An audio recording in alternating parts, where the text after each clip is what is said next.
Thanks for joining us on episode 1555 of the Inspired Stewardship Podcast.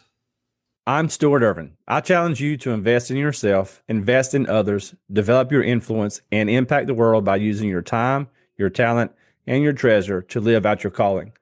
Having the ability to recognize that failure isn't final is key, and one way to be inspired to do that is to listen to this, the Inspired Stewardship Podcast with my friend Scott Mader.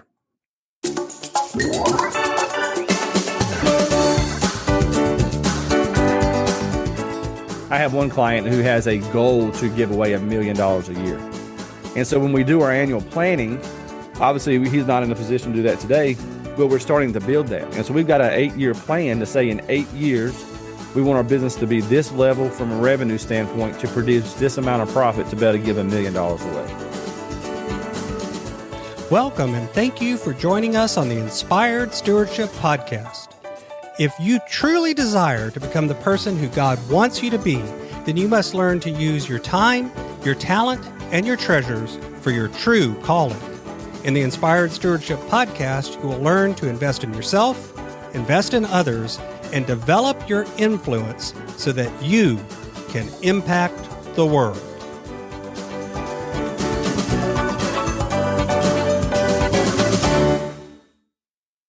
In today's podcast episode, I interview Stewart Ervin.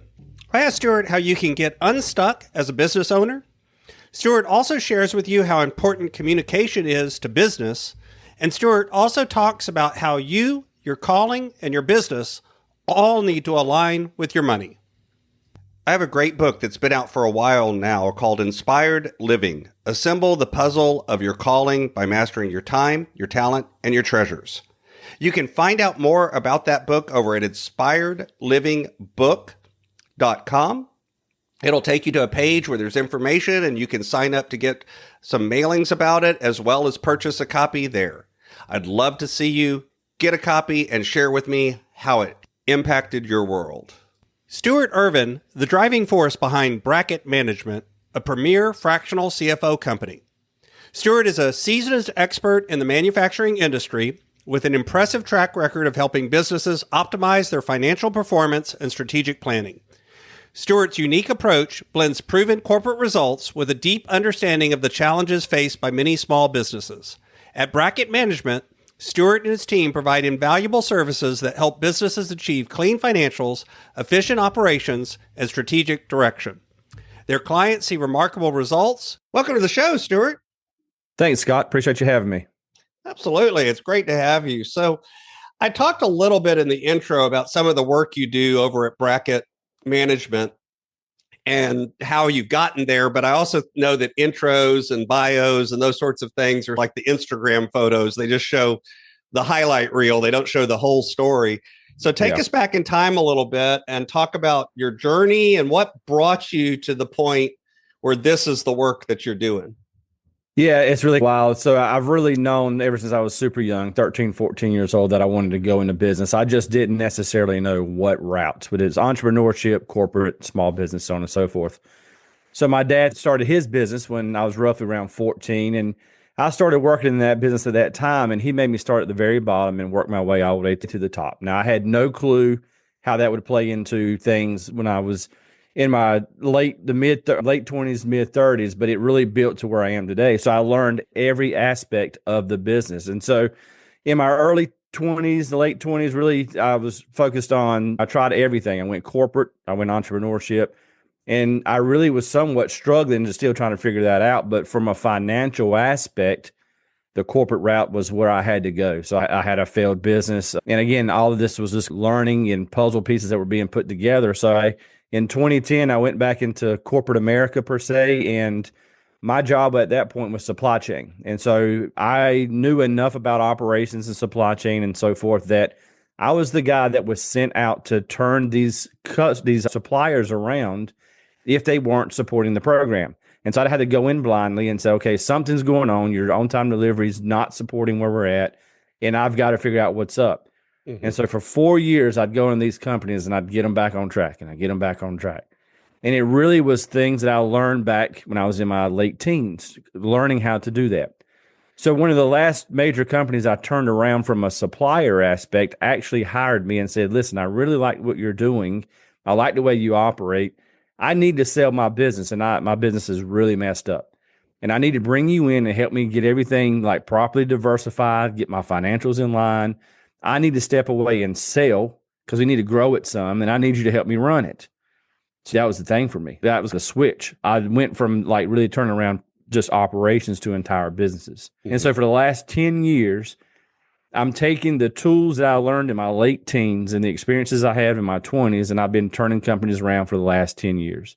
And it's been so rewarding to do that. And I just have a blast. And so again, it was, if I hadn't gone through, I can just remember in my late teens thinking, I was so impatient. Why am I not getting quicker? And then when my business failed and when I was in my late 20s, I was like, well, now I see. There was a better plan for me. And it put me where I am at today. It just was a little bit later in the timeline than I would have preferred. But if it had happened earlier, do you think you would have had the skills to actually do it? Absolutely not. Yeah.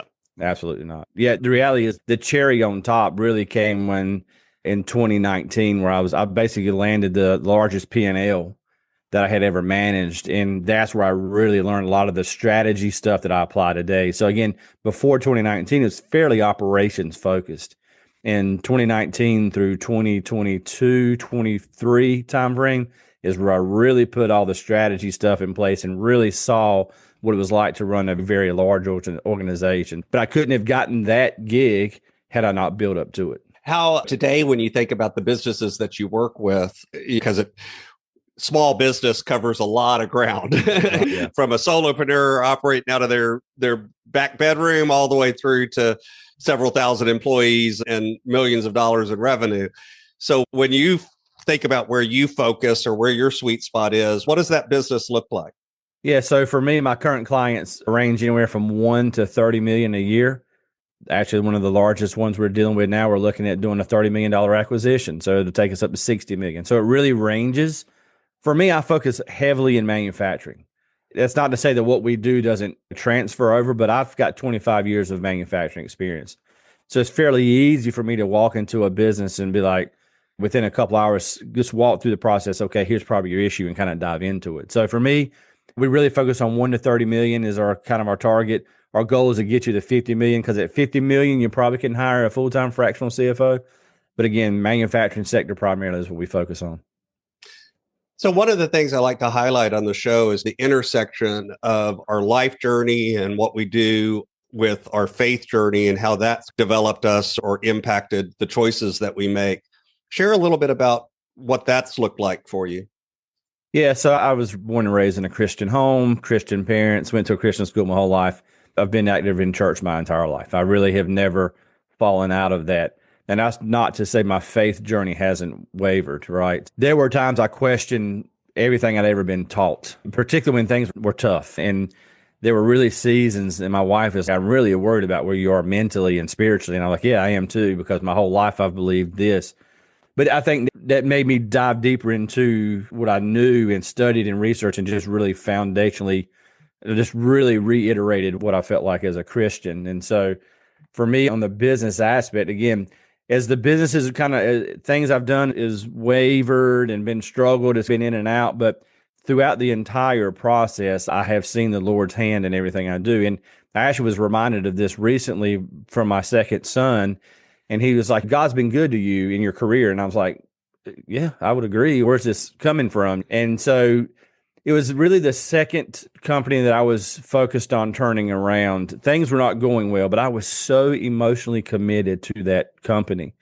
And I don't remember this, but he reminded me of this, and it is in fact true. But he reminded me that one night I sat down and I said, Lord, I'm never going to leave this particular company on my own.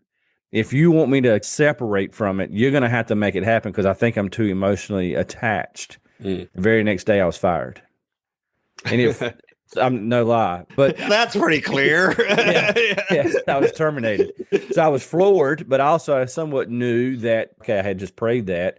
But what it did is I referenced earlier the role of the largest P&L back in 2019. I walked right out of that job that I had been terminated from and right into the one that really pretty much changed my professional life. And I had forgotten that. And then as this journey has progressed since 2019, again, my son reminded me of that. And so, again, I look back, my wife was just talking about this the other day. You always are very clear that you can see God has woven himself into every move. And I can just see how everything has built. Even when I wasn't necessarily as committed to his path, he was always there. And it's clear when I look backwards, but sometimes in the moment, it's not there. But as I've gotten older, I recognize, I'm more aware, okay, and I accept it, and I know that this is God's will and God's plan to just stick it out, and in the end, it'll work itself out. Mm-hmm. So let's talk a little bit about those businesses that call you in as a fractional CFO where you're stepping into them. And you talked a little bit about the kind of business you like to work with, but what's the kind of problems or challenges they're facing that might make you a good fit or somebody that can come in and really help turn them around? Yeah, pretty much the overarching problem is they have hit a ceiling in their business. And in many cases, they've actually started going backwards. Right. And so I can tell you time and time again, I had a $20 million company that had gone back to 14. They called me. There's another company that was at 80. They had gone to 60 and they called me. So that's really the biggest driver. They've fallen backwards. So right in that line is many times these entrepreneurs have hit a ceiling that they don't feel comfortable. They're just like, I don't know what else to do. I'm lost. I need someone who's been there and done that to just walk alongside of me. I have a sales and marketing coach, and what you like to realize is you're their safety blanket. You're just there to make them feel warm and fuzzy and have someone to talk to. And that's the reality, is they just don't know what else to do. So those really are the biggest areas. Again, they've grown to a point and fallen backwards, and they're starting to freak out and say, okay, I need help. Or they've reached a point and their comfort level is gone. And they're like, okay, I need to bring in someone to help me go to the next level. So when you think about that, where is that coming from in the business? What's the most common challenges or mistakes or issues that you see that starts people down that road? Yeah, that's an interesting question. A lot of times, again, they're small business. A lot of times what has happened is a lot of these guys I deal with are second generation, but those that are not, typically the founder is the technical expert behind whatever they're doing, right? Mm-hmm. It could be they're the guy who understands how to make this widget better than anybody else. They're the engineering brain that builds these systems, so on and so forth. And typically what happens is they run it, for the lack of better terms, a little loose and mom and poppy, right? They just fairly loose. And so there's no forward-looking strategy. It's just, okay, how much cash do I have in the bank? Okay, I feel comfortable with that. How's my AR? Okay, good. We got money coming in. All right, let's just keep grinding. And they really don't run their business with necessarily any discipline or really intention. And that's just going to catch up with you at some point. And so a lot of times what we figure out is I got to figure out first that when they call me in, do you really want to go there? Do you really want to grow to 10, 20, 30 million or whatever that might be? Because it's a whole different ball game, a whole different set of disciplines. Before this started, you and I were talking about being busy, right? And so I was just at a client over the past 2 days who they're going through an audit to make them aerospace worthy, to make aerospace parts. And we got to the end of it, the owner looked at me and said, man, I just don't know if it's worth it. And I said, you're at a crossroads. You have to make a decision. Are you going to do the things it's going to take to get there? Are you okay with just staying small? And that's the decision you got to make. So, yeah. And it's not that staying small is necessarily bad. It's just, do you want to do that or not? Right. Yeah. Because the kicker is, if you want to stay small, you don't need me. You've done well at that. You don't need this. And so that's really the biggest driver. It gets to a point where the business overtakes the owner's ability to manage it. There's no forward looking, there's no strategy, there's no forecasting or any managing with intent. And that's really the biggest driver. And I think so many folks, I work a lot with businesses below the level that you're working in terms of revenue. So I've worked with a lot of guys that are just starting, they've jumped ship, they've got their thing starting, they've maybe made a couple of 100,000, 250,000. They're trying to get to $1 million. And usually at that point, it's, $1 million will solve all my problems. And it's, no, it really won't. It's just going to change them. But a lot of times, like you said, they're technical minded. They were good at fixing air conditioners or turning a wrench on pipe. And they've seen what happens in the business. And they're like, I could do that. Yeah. And yet there's a whole nother set of skills. And then they get to like you're saying, going from 30 to 50, it's a whole nother set of skills. Yeah. It's Bracket. We actually started Bracket in 2010. in as on the side. And we really, what we focused on was probably the same group that you're looking at. We were trying to take those solo guys who were starting, and we would say, hey, let us do the boring stuff. So we would do the marketing, the bookkeeping, all the HR, all the business stuff. And we would say, you go be the best painter you can be, the best party planner, the best whatever. And that's really where Bracket started. And we kind of ran it part-time for 4 or 5 years.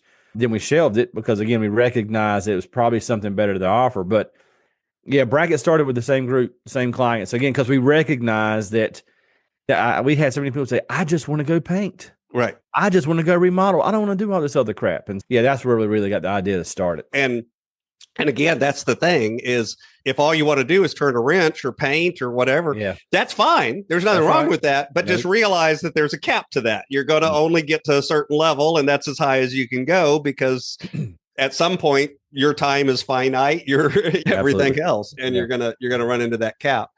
So when you think about the business structure, especially by the time you're getting to that 30, 50 million revenue level and 100 million and all of that, what role do you see in terms of for the leaders in really understanding those other skills other than just the business skills, looking at a P&L, that kind of thing, but the soft skills, the communication, the training, the understanding people kind of side? Yeah, so we really have 6 key things that we look at. And when we go into a business, we really call it the 6 key plays. The very first play we run we call it the communication play. And that communication is both internal and external. And a lot of times these guys, they really don't even think about that. They don't even really think about how are you being perceived in the marketplace. They may have a mission vision. They may really talk about their values, but it's really not broadcasted internally or externally. Mm-hmm. So what we go through is we say, hey, you got to set this in stone. You got to have value so your people internally know where you're at. You got to have a mission and vision so your people externally can know where you're headed and what you're all about. So we really drive that because if you're not communicating, people's imagination will run wild, and people's imaginations are wild. And so we really focus very right out of the box communication. What does that look like? What does our meeting cadences look like? What do we talk about in those meetings? Because again, you bring an outsider in, people's imaginations are going to go wild, particularly if someone like me who's going to be at the top. And so that is the very first thing we do. And so we focus on that. The second play we run is once we kind of get the financials in order, we really focus on a forecast. And start working on a plan of let's set a target on the financials. And the biggest thing we do is we set a plan, we reforecast. But what we do is we look and say, how well did we do against that forecast, and what do we need to do to change it? So in those conversations, I'm training the owner. I'm training the other senior leaders to understand the ins and outs of a P&L and what are the knobs that need to be turned operationally, so on and so forth. Once we kind of get all that in line, and again, we talked about it a second ago, but we do a monthly business review where all the senior leaders get together and we understand where are we at with the business and what we need to do to change. Again, now we're reviewing all the financials. We're reviewing how well are we communicating, so on and so forth. So you can see that's woven in everything we do. There's another play that we run is the employee play where there's a job description, there's a KPI, there's an org chart that's developed. And so everyone knows if I need something, this is who I go talk to. If it's about finance, I talk to this person. Oh, by the way, this is what I'm really supposed to do, and this is what winning looks like. So we're putting all those pieces together. So again, you have a very well-ran machine that's very well communicated. People know where they're going. They know if they're winning or losing, so on and so forth. When you think about the financial piece of it, all too often I've seen folks that the focus becomes so much on the bottom line or the top line. A lot of times people only talk about the revenue they make, or they only talk about the profit at the end. They kind of lose track of all the stuff in between the two. What role do you see financials playing in how businesses execute and achieve that bigger mission that they really are after? Yeah, so I referenced it a second ago. So we set an annual plan. And not only do we do an annual plan, we do a 3, 5, and sometimes a 10-year outlook.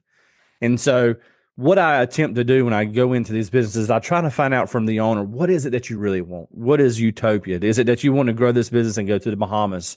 Is it whatever the case would be? I have one client who has a goal to give away $1 million a year. Mm-hmm. And so when we do our annual planning, obviously he's not in a position to do that today, but we're starting to build that. And so we've got an 8-year plan to say in 8 years, we want our business to be this level from a revenue standpoint to produce this amount of profit to be able to give $1 million away. And that's the goal that it plays. And so it's like, I work with these business owners. I learn what they want to do personally so I can help guide them on the financial planning and forge strategic execution to make it happen. To me, the numbers tell the story. Mm-hmm. That's it. And so it's more than a P&L. It's more than a balance sheet. It's more than a cash flow statement. And so in many cases, when I do a month-end report to the owners, I am telling them a story, and I'm just basically referencing the P&L. But if I didn't have that P&L to tell the story, I wouldn't have anything to talk about. So it is the story for a finance guy to better read that and better communicate that to the owner. So I've got a few questions that I like to ask all of my guests, but before I go there and ask those, is there anything else about the work you do with these businesses that you think is really important for the listener to hear? Yeah, again, a lot of times I get caught in when people are in trouble, and I want people to understand that there's always an option. There's always a way. A lot of times you haven't figured it out, but if you reach out and try to figure out what I need to do, find an expert who can help you before you really just close the doors. So there's been times that I walked in and people have just been in a dire situation that within 3 months you're like, holy crap, I'm so glad we did this. And so the biggest thing I want people to realize is there probably are other options out there besides you to just do some research, do your homework, and see if there's someone out there who can come in and help you. Again, with the world today and the fractional movement becoming more and more popular, you can really tap into some very strong resources at a fairly reasonable price to come in and help you on a part-time basis. And again, a lot of these guys are very seasoned, and they can come in and pretty much make a huge impact fairly quickly at a reasonable price. So just don't give up. Look for other options. There are guys out there like me who can help and just make it happen. So my brand is Inspired Stewardship, and I run things through that lens of stewardship. And yet I've discovered over the years that's one of those words that means a lot of different things to a lot of different people. So for you, when you hear the word stewardship, what does that word mean to you? Yeah, I recognize that everything we have really comes from God, and we're just really managers of that. And so that's time, money, health, so on and so forth. And just like if you were to borrow anything from anybody else, you would take great care of it better than you probably would your own stuff. And so I recognize that I'm just a servant to that, and that I need to utilize the time, gifts, talents, money, whatnot that I have as if God has given it to me, and I just manage it well. So this is my favorite question that I like to ask everybody. Imagine for a moment that I could invent this magic machine, and with this machine, I was able to take you from where you are today and transport you into the future, maybe 150, maybe 250 years. And through the power of this machine, you were able to look back and see your entire life, see all of the connections, all of the ripples, all of the impacts you've left. What impact do you hope you've left in the world? Yeah, so when I rebranded Bracket and relaunched it, I said I wanted to be the Dave Ramsey to small businesses. Now I know he's got the entree leadership stuff, but what he's done to personal finance and how he's helped thousands and thousands of people become debt free and live a whole different life. I want to have that same impact on small businesses. And that's my goal, is to help as many small businesses as I can to reach their full potential and their full benefits and levels that they have desire to. So what's on the roadmap? What have you got on the agenda for the rest of the year? Yeah, so we're looking at a variety of things. Again, so Bracket, like I said, we've rebranded it. We've been running. I referenced that I have a sales and marketing coach, and so we're changing some things up, changing our offerings up a little bit to be a better service. We're getting a little more operational focus, and so again, my background is finance and operations, and we originally came out heavy in the finance side, but we're looking at building out a business system because we have somewhat of a playbook, and it goes a little bit beyond just the finance piece. And so probably in the next few months, you'll see a relaunch of somewhat of a business systems, if you can think like the Great Game of Business or Entree Leadership or even Entrepreneurial Operating System. We're just doing some work on that and seeing if that's going to roll out and make some changes. So you can find out more about Stewart Ervin over at bracketmanagement.com, and that's management MGMT. Of course, I'll have a link to all of that over in the show notes as well, so you can find it there. Stewart, is there anything else you'd like to share with the listener? The only thing I'd like to share is if you were to go on our website and take a look, we have a business assessment that kind of allows you to see where your business falls. And so we focus on strategy, execution, financial positioning, in operational execution. And it's a smaller assessment. It's about 30 questions, takes you about 5 minutes, but you get a detailed report back in regards to what are you doing well, areas of improvement. And then again, it allows us to start that dialogue if you need any assistance in your business and can help. But it's a pretty comprehensive view of where you stand as a business. Awesome. I'll put a link to that in the show notes as well so folks can find it there. And thank you so much. Thank you, Scott.